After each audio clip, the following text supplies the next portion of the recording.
हारना बुरी नहीं, अच्छी बात है। भगवान श्री कृष्ण का जन्म कंस का वध कर समस्त पृथ्वी लोक को उसके अत्याचारों से मुक्त कराने हेतु हुआ था। किशोरावस्था में ही वह गोकुल से मथुरा आ गए तथा दुष्ट कंस का वध किया। कंस की मृत्यु से दुखी उसके श्वशुर जरासंध ने एक विशाल सेना लेकर मथुरा पर आक्रमण कर दिया। इस आक्रमण में उसके साथ शिशुपाल और काल्यवन जैसे शक्तिशाली राजा भी शामिल थे।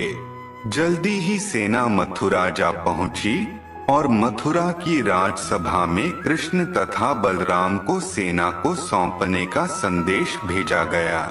इस युद्ध को टालने तथा मथुरा के निर्दोष नागरिकों को बचाने के लिए कृष्ण ने रातों रात वहां से सैकड़ों किलोमीटर दूर समुद्र में एक नई नगरी द्वारिका का निर्माण करवाया।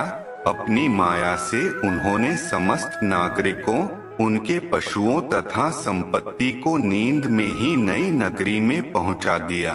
अगले दिन सूर्योदय के समय कृष्ण तथा बलराम जरासंध की सेना के सामने जा पहुँचे और उसे लड़ने के लिए चुनौती दी। जैसे ही जरासंध और दूसरे राजाओं ने कृष्ण को मारने के लिए शस्त्र उठाए, दोनों भाई भागने लगे।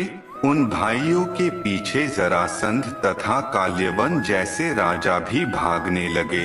कुछ ही देर में दोनों भाई बहुत आगे निकल गए और उनके पीछे केवल मात्र काल्यवन रह गया।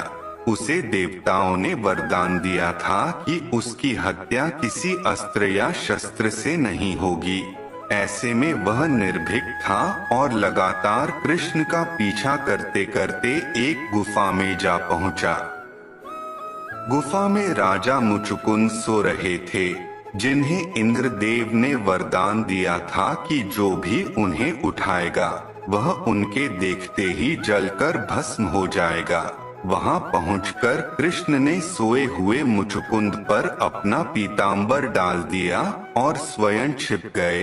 काल्यवन भी वहां जा पहुंचा और सोए हुए राजा मुचुकुंद पर पीतांबर देख उन्हें ही कृष्ण समझ बैठा। उसने मुचुकुंद को उठाने के लिए लात मारी, जिसके कारण उनकी निद्रा खुल गई और उनके देखते ही काल्यवन वहीं पर जलकर भस्म हो गया।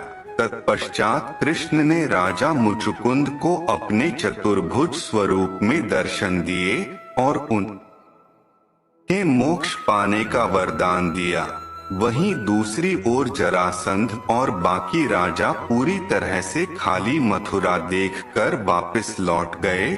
युद्ध से भागकर कृष्ण ने रखा। देवताओं के वरदान का मान कृष्ण चाहते तो स्वयं भी काल्यवन और अन्य अधर्मी राजाओं का वध कर सकते थे, परंतु देवताओं के दिए वरदान का मान रखने के लिए ही उन्होंने काल्यवन को राजा मुचुकुंद के हाथों मरवाया।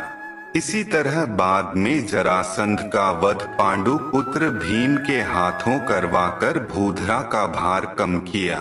इस तरह कृष्ण ने दिया दुनिया को उदाहरण। इस कहानी के बाद कृष्ण के नाम के साथ हमेशा के लिए रणछोड़ जोड़ दिया। कृष्ण की इस कहानी से सीख मिलती है कि अनावश्यक ताकत का प्रदर्शन नहीं कर बुद्धिबल से काम लेना चाहिए।